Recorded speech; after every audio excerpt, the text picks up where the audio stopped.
Finally, nilabas na ni Gorosei Saturn yung transformation niya na ipinakita sa atin in chapter 1085. Teka, paano ba nangyari to? Bali nag-umpisa nga itong chapter 1094 sa pagpapatuloy ng pag-utos ni Atlas sa mga pasifistas. Agad ngang sumunod ang mga ito at inatake ang mga Marines. At as expected yung mga mahihinang Marines nga agad na wipe out sa lakas ng mga pasifistas. Yung ibang high-ranking Marines naman agad na figure out na pababa na si Vegapunk since bumaliktad na nga sa kanila itong mga pasifistas. At dito ipinakita na nga yung grupo ni Vegapunk. Ipinag-utos nga niya na priority daw nilang hanapin itong si Bonnie na agad rin namang nahanap ni Sanji since meron nga daw siyang Lady Radar na alam naman nating sobrang effective. In past chapters nga ito yung ginamit niya kaya niya nailigtas si Nami sa mga Seraphim. Diba? Though unscientific nga daw itong radar ni Sanji as per Vegapunk may tiwala pa rin naman daw siya dito. Anyway, dahil nga sa mabagal itong sasakyan nila Vegapunk nauna na at dali-dali nang pumunta itong si Sanji sa lokasyon ni Bonnie. Sa kabilang banda naman napunta na nga yung scene kay Jewelry Bonnie. Dito nga may Vice Admiral na umakmang atakihin itong si Bonnie. Pero mabilis ngang nakaiwas itong si Bonnie at nag-counter-attack ng ataking near-death experience kung saan ibang Marines nga yung tinamaan. Ang naging resulta nga nito sa kanila nag-hallucinate sila. At nung papatakas na nga si Bonnie nagtataka siya dahil aatakihin siya ng isang pasifistas. Akala nga niya nasa panig na nila yung pasifistas. Kaya bakit siya aatakihin neto? Yun pala kontrolado itong isang pasifistas na to ng isang Vice Admiral. Bali ang pangalan nga niya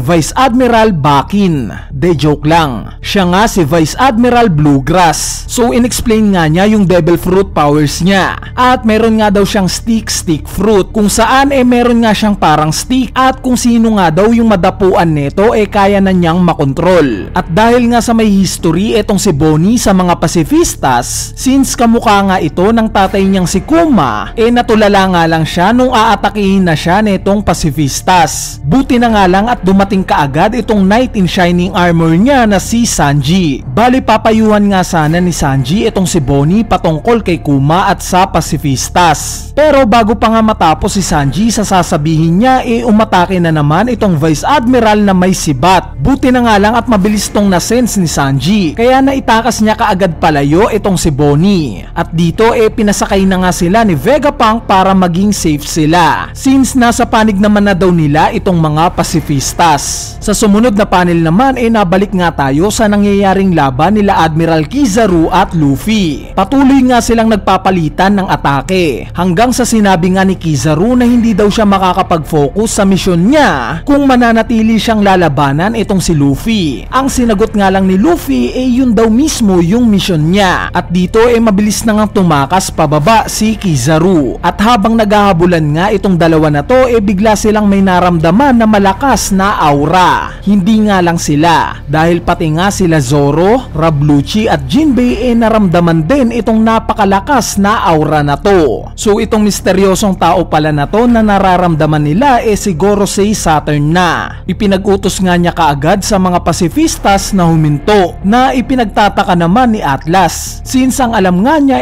wala sa isla na to ang may mas mataas na authority sa mga pasifistas kaysa sa kanila ni Vegapunk unless kung nandito daw ngayon ang Gorosei. At speaking of Gorosei may nakita ngang magic circle itong mga Marines. May vibes nga itong magic circle na to ng may pagka-satanic or demonic. At dito nagkaroon na nga ng announcement para sa mga Marines. Sinasabi nga na si Gorosei Saturn daw lalapag na sa Egghead Island. Lahat nga daw ng mga lower rank Marine officers hindi siya pwedeng tignan. Nung marinig nga yun nila Vegapunk gulat na gulat sila. Hanggang sa napansin na nga ni Sanji na may lumalabas sa magic circle sa ibaba. At dito ni-reveal na nga yung appearance ni Gorosei Saturn. So basically parang similar kay Black Maria yung transformation niya. Meron nga lang siyang swirl pattern sa katawan, sungay at yung swirl cloud pattern na similar sa mga awakened Zoan Devil Fruit users. Bali yung isang low-ranking marine nga na nakakita kay Saturn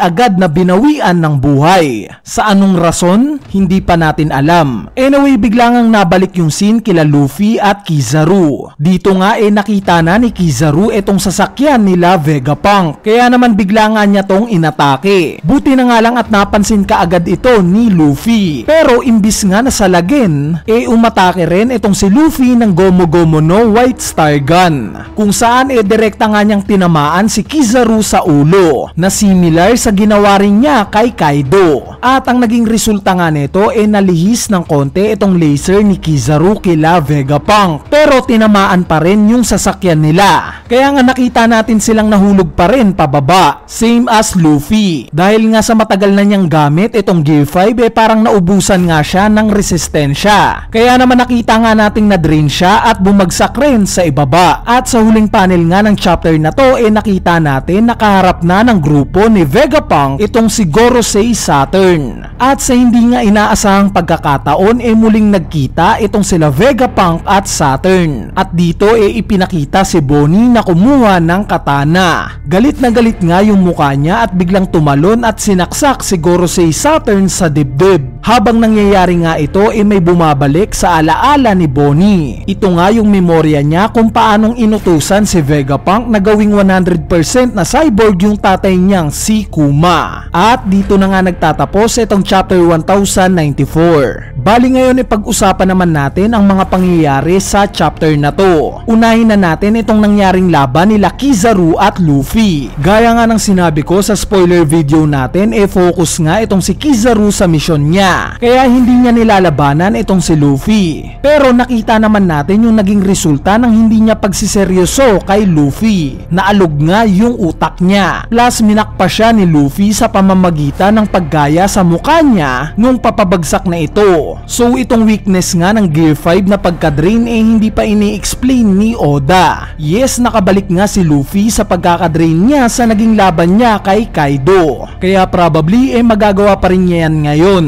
At kung matatandaan nyo guys mas malapit nga sa kamatayan itong si Luffy mas lumalakas siya. Kaya kahit dihado nga sila ngayon sa puwersa ng Marines hindi pa rin natin masasabi yung magiging resulta. Sa part naman ng entrance na itong si Gorosei Saturn habang binabasa ko nga itong part na to nai-imagine ko na kaagad yung magiging scene neto sa anime. At I'm sure na sobrang solid neto. Goosebumps itong moment na to panigurado. Itong appearance nga ni Gorosei Saturn marami nga ang nagsasabi na similar ito sa Ushi Oni or yung isang type ng yokai mula sa Western Japan. Bali gagawan na nga lang natin ng separate video yung patungkol dito since marami nga akong insights patungkol dito at masarap ngang pag-usapan ito sa isang separate na video. Sa part naman ng last scene kung saan nakita nating nagalit si Bonnie nung time na malaman niyang itong halimaw pala sa harapan niya si Gorosei Saturn mukhang pinapalabas nga na hindi sariling desisyon ni Vegapunk yung pagte-turn kay Kuma into 100%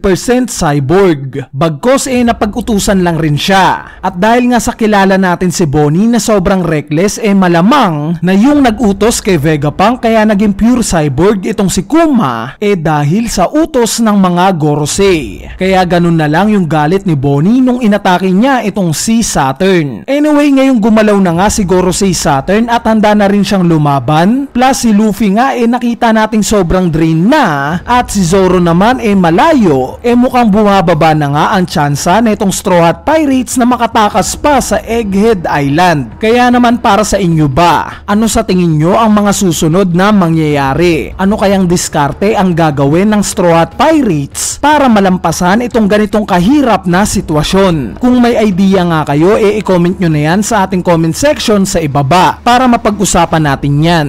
So yun lang, peace!